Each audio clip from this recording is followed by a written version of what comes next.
Welcome, Mrs. Kalniete. You were leading Parliament's work on disinformation and foreign interference on European democracy. I wanted to focus today more on the disinformation part of your work. You have already prepared 2 sets of recommendations for the European Union on how to deal with this matter. And I understand that in this process, you met with many independent journalists, legislators from foreign countries, UN representatives. What did you learn from these meetings? Is there a pattern or specific challenges in Europe when it comes to disinformation? We have learned a lot from them, but the general observation what I can make is not very optimistic, because the speed with which the digital reality develops is so high that the legislative process is lagging behind. Because technology goes faster than the Yes. legislative process. As one of the experts said, the situation what we are discussing currently today, it's already yesterday. So And we cannot preempt what's going to happen. Absolutely. And secondly, what is very difficult for democratic countries, and we are democratic countries, that we are very open in our system, and those third countries who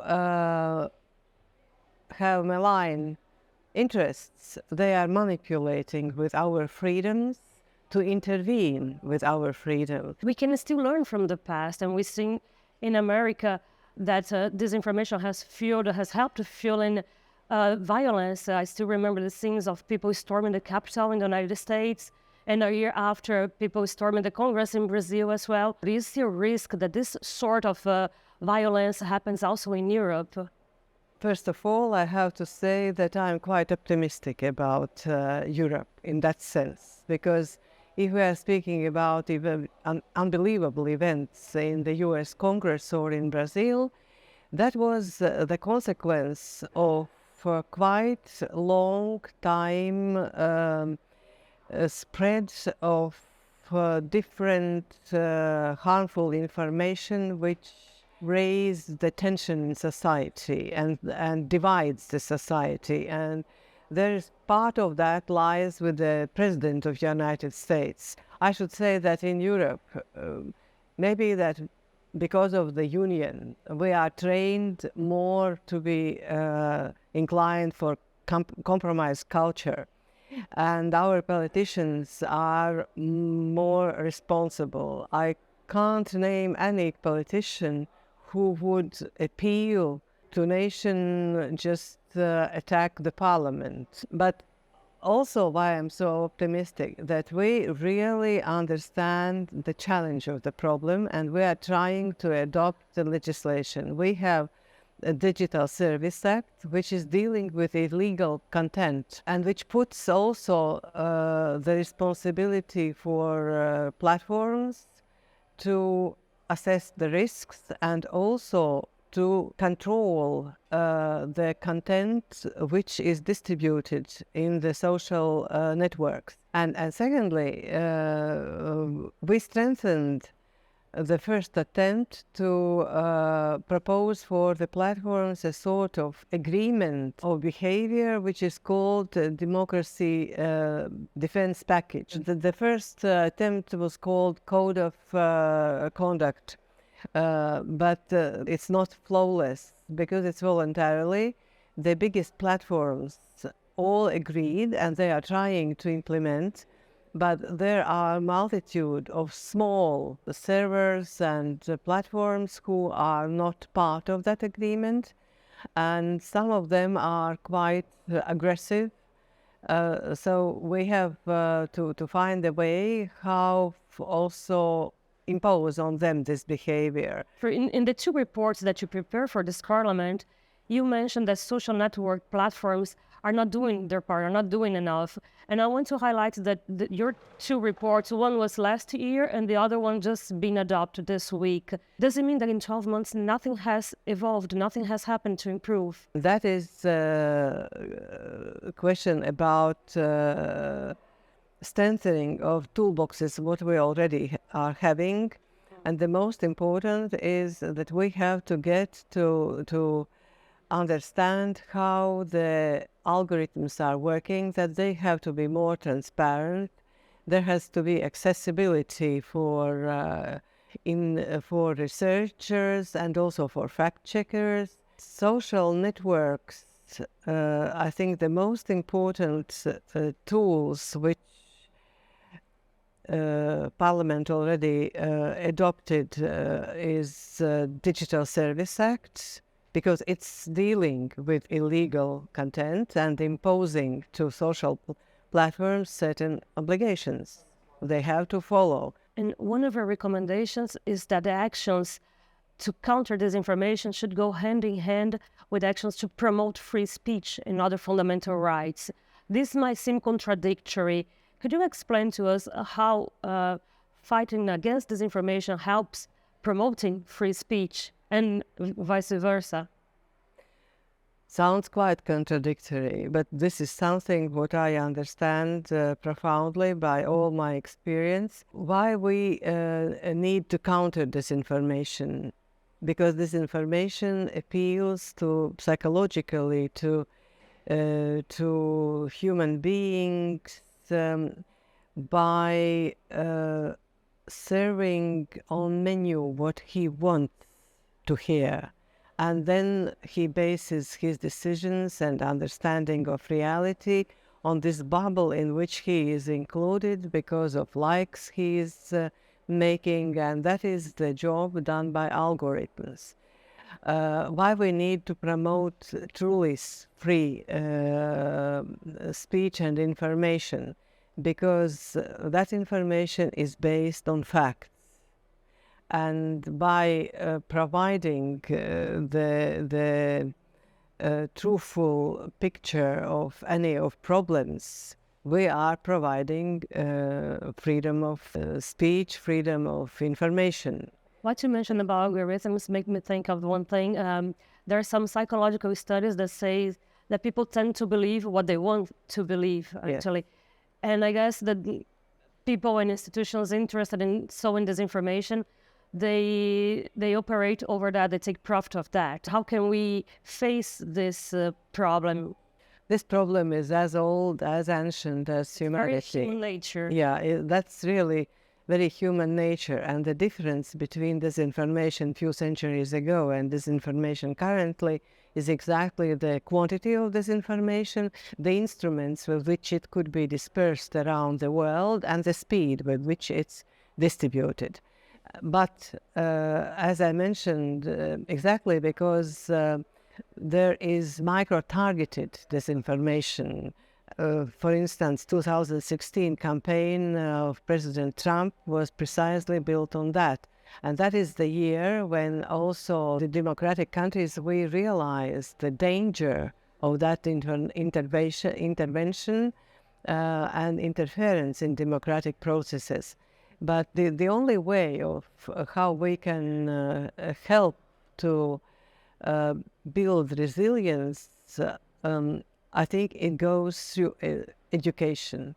And here again, we are facing a problem. We can recommend and suggest, but a system of education is entirely in responsibility of member states. And are they doing enough on media literacy? There are quite many different programs and projects to help to deal with media literacy, but I still think that we need more systematic approach and to allocate more financial resources for that, because media literacy still have loopholes as to very young people and also to the senior citizens who are out of these programs and tools. They are not so skillful to deal with them.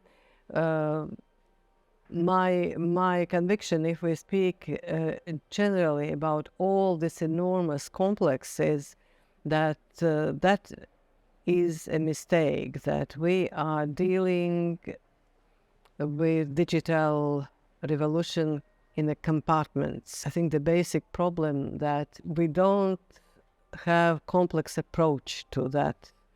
And if I'm looking in the future, I think that we are facing a complete change of reality with artificial intelligence, and which will require the change of practically everything.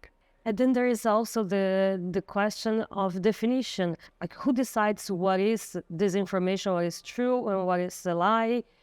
You have asked in your reports for the EU to step up action to come up with an international common definition of disinformation, like some countries have for hate crimes or for racism. Why is this important to have a common definition of disinformation? You have to have common language. You have to know what that word contains.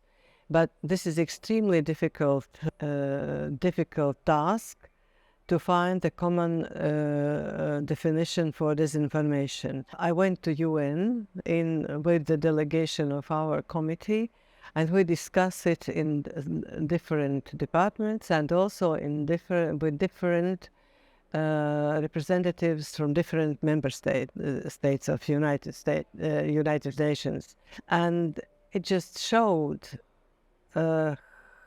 what are the difficulties for countries in the European Union. It's quite easy.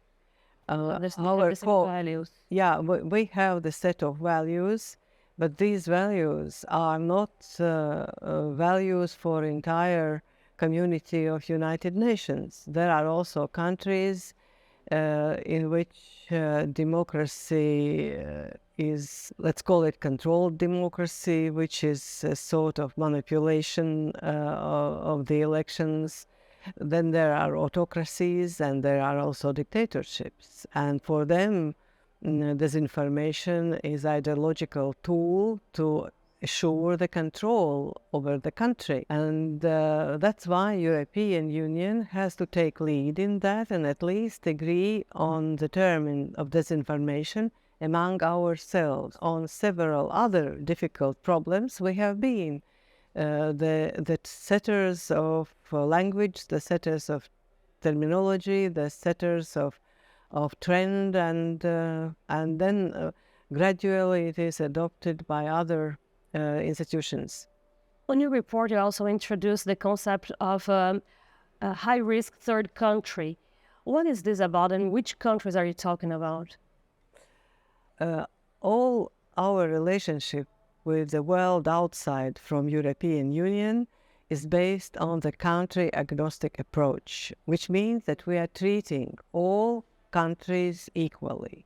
But in the same time, when we know that all those countries are not equal if we are looking from the point of different objective criteria. And high-risk third countries, I am proposing that we treat them according to objective criteria, which could be, and I will read them, for instance, what could be potential criteria. It could be activity of foreign interference, which is fact-checked and as evidence, stealing of intellectual property, systematic stealing of intellectual property from Union and its member states. One of criteria for me, which is important, consistent violation of human rights in the country. For instance, in the case of Russia, the blatant revision of international order by act of aggression. So you mentioned Russia, China. Are there other countries that we can mention already? There are. We can speak about Iran. Practically, there are a multitude of countries, but none of them can achieve such a volume of interference and diversity of interference as Russia and China. So those are the main ones. Yeah. Coming back to the European elections, we are 1 year away from the European elections. In your report, you also mentioned that Russia is massively investing on financing political parties in democratic countries. How can this affect the information scenario in Europe? You are touching one of the issues which are absolutely vital for the existence of our democracy, because democracy is an open system. As soon as there is a hostile third country coming in with its own interests, financing so-called governmental, non-governmental organizations or proxy foundations, which are used to strengthen their interests, which are used to divide our societies, then we have to protect ourselves. I think one of the most important parts of elections is to strengthen the electoral instruments, which is the voting system, the counting of votes, etc. Secondly, it's Media Freedom Pact, which provides independence for media, which is protected against manipulative media, which supports investigative journalism, because investigative journalists are those who can follow that dirty money, how it is in a very covert way seeping into the union and complicating the normal democratic process. Of course, also, as we were speaking about media literacy, about fact-checking, about the resilience against manipulation and fake news, all that is important. They also alerted that Russia and perhaps other countries are likely to step up their misleading narratives against Europe in the wake of the elections to try and influence the European elections from next year. And there's some media reports that Russia has tripled the investment, the budget for propaganda about the Ukrainian war. And that part of this money and this propaganda are also to be spread in other countries, not only internally in Russia. How can Europe oppose this warfare, this communication warfare? First steps were very speedy. We closed Sputnik and Russia Today. These were broadcasting in many countries and in many languages. And that was, I would say, a very strong signal to Russia that we are not going to accept that sort of disinformation instrument in the European Union. The problem is that Russia Today, Sputnik and other media, they immediately switched to the areas where we have no power to forbid, to social media networks. So people could still go around. Yeah, Telegram and TikTok and Facebook, whatever. That is one of the problems.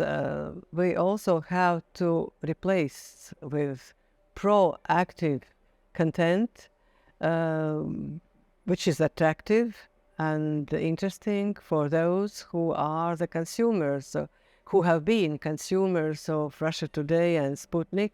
And this is something what we are trying currently to do. And to conclude this interview, we're having this conversation here in the House of European History, which is a museum managed by the European Parliament here in Brussels. What is history's role on disinformation? Does it help countering disinformation or does it help promoting it? How do you see it? I would say that for years and years, we were quite indifferent to the historical truth and to historical justice. And it created a very beneficial platform for Kremlin, for Putin, to manipulate with historical facts, to introduce their own interpretations of them. And look where we are now, because Kremlin justifies their attack, aggressive attack, non-provoked attack to Ukraine with complete historical manipulation of facts stating that Ukraine never has been an independent country, that it is not a nation. And it shows how important it is that we are scrupulous when we are dealing with history and historical facts. For instance, deportations. I'm born in Siberia by deported parents, and in this museum I presented as a gift a letter of my grandfather from Gulag. I would say until the entrance of our countries in the European Union, communism and the crimes of communism were not really on the agenda of Western countries. But for instance, next month in the European Parliament, we will have for the first time the official commemoration ceremony for deportations of 1941. Now we are 30 years after the Iron Curtain fell. First time that ceremony will happen. Why I'm speaking about it? Because from the occupied territories of Ukraine, there are more than 20,000 children deported. Russian Duma adopted a law which allows urgent adoption of Ukrainian children. They are deprived of their national identity. They are converted into someone or they are not. And it just shows that history repeats itself if we do not strictly stand for truth. We accept silence, but because this is more comfortable, then it's very easy to repeat it again.